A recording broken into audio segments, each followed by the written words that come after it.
सूत्री मांग के समर्थन में त्रिपुरा सरकारी कर्मचारी महासंघ का एक दिवसीय राज्यव्यापी अधिवेशन रविंद्र शतवर्षी भवन अगरतला में आयोजित किया गया। इस दिन अधिवेशन में अंडमान के कांग्रेस अध्यक्ष रंगलाल हलदार, कांग्रेस विधायक सुदीप रॉय बर्मन, पूर्व विधायक आशीष कुमार साहा, प्रदेश कांग्रेस के पूर्व अध्यक्ष गोपाल चंद्र राय, कांग्रेस नेता हरे कृष्ण भौमिक, त्रिपुरा सरकारी कर्मचारी महासंघ के अध्यक्ष सहित कांग्रेस के अन्य नेता उपस्थित थे। नेताओं ने दीप जलाकर अधिवेशन की शुरुआत की।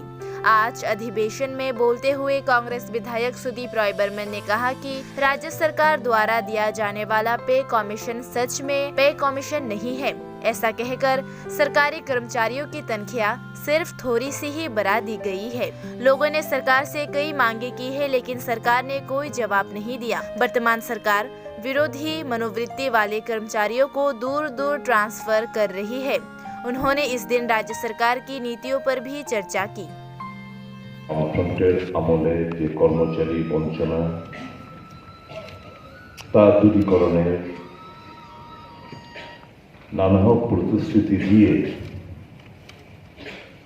প্রথম ক্যাবিনেটে সপ্তম পে কমিশন চালু করার প্রতিশ্রুতি দিয়ে স্লোগান উঠেছিল এক টিপে এত টাকা বেশি পাবে। টাকার অ্যামাউন্ট আমার ঠিক খেয়াল নেই। প্রত্যেক টিপ দিলে কর্মচারীরা এত টাকা করে বেশি পাবে। নাও স্বপ্ন দেখিয়ে টুপি পরিয়ে রাজ্যের মানুষদের বোকা বানিয়ে কর্মচারীদের টুপি পরিয়ে মস্ত দখল করেছিল ভারতীয় জনতা পার্টি।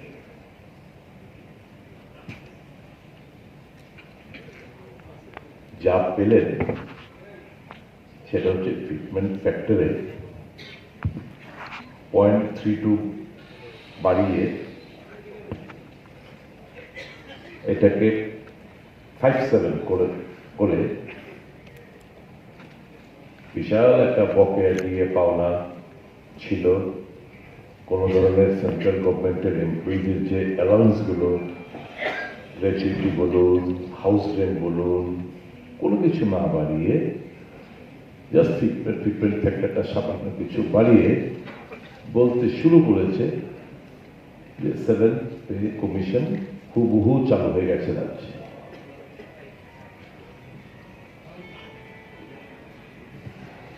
অনেক কর্মচারী আমি যখন জিজ্ঞেস করি বিভিন্ন জন যারাই আসে যোগাযোগ হয়, এরা কেউই এক্সাক্ট হিসাবটা রাখেন না।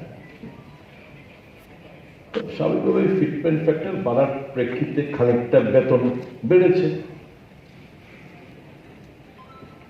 তো অনেকের কাছেই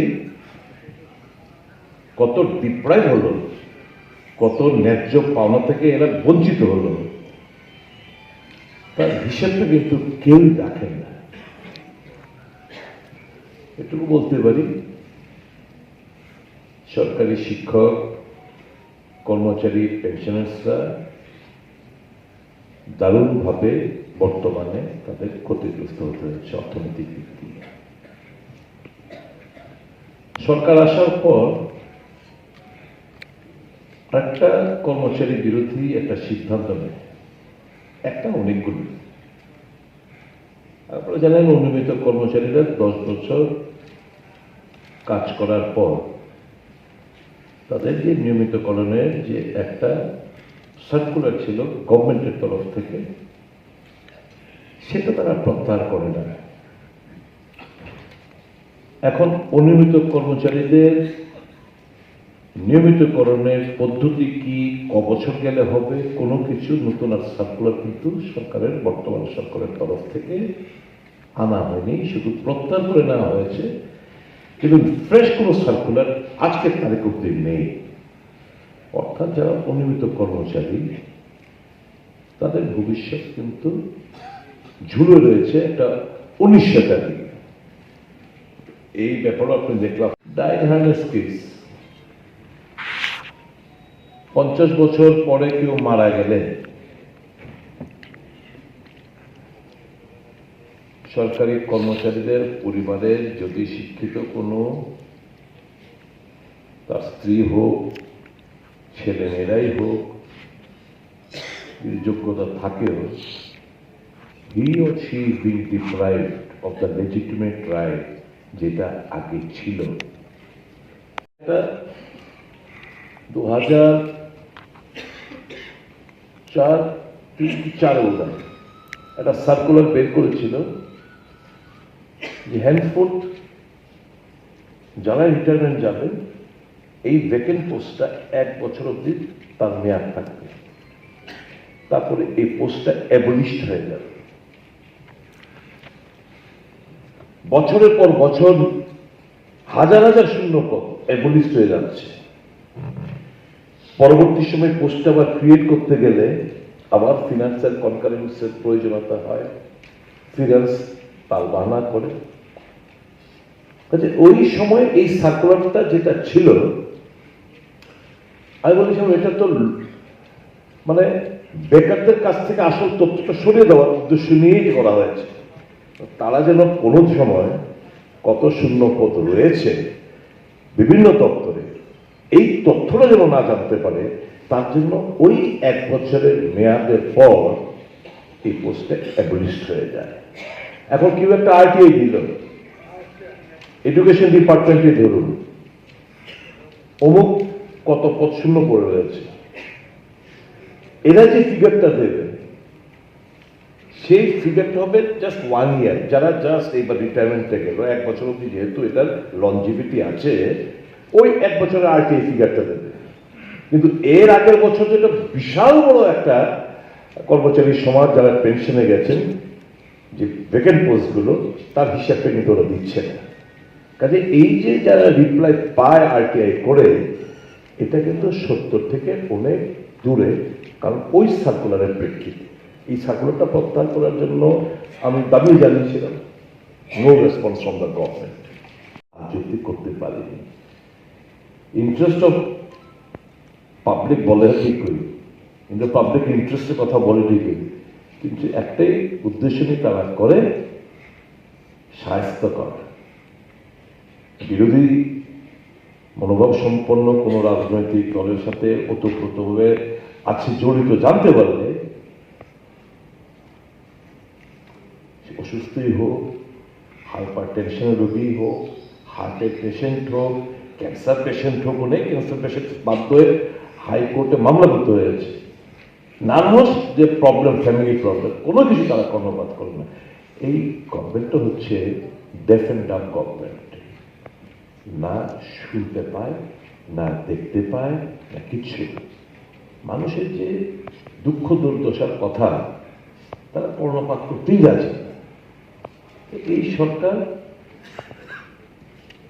সম্পূর্ণভাবে জনবিরোধী তো বটেই, বিশেষ করে কর্মচারীদের 1 নম্বর শত্রু বলা চলে।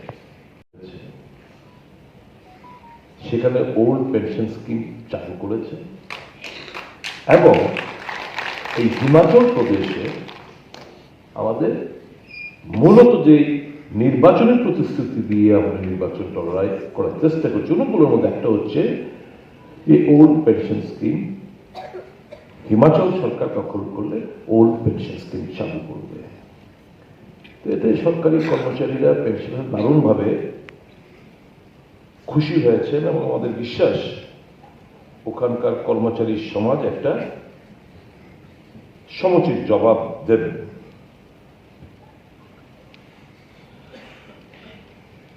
ট্রান্সপারেন্ট যে বদলি নীতি এখন তো হচ্ছে,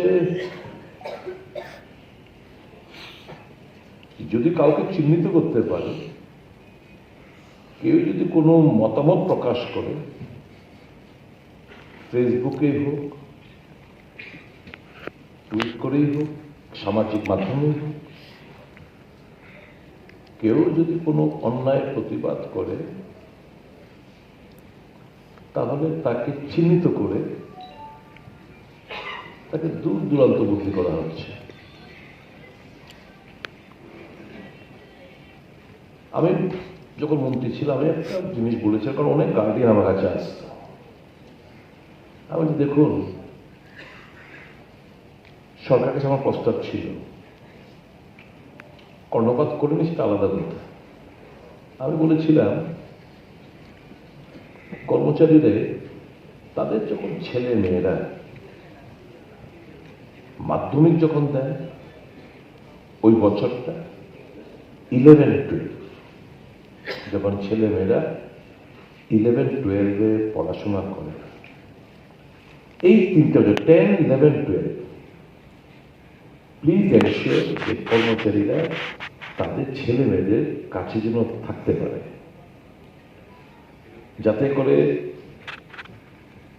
তাকে গাইডেন্স কিংবা মাস্টার বাড়ি নিয়ে যাতায়াত করা, নিয়ে আসা। আমি একটা প্রস্তাব দিয়েছিলাম। এভরিবডি ওয়ান্টস, সবাই চায় যে আমার মেয়ে পরীক্ষা দেবে, আমি ধর্মনগর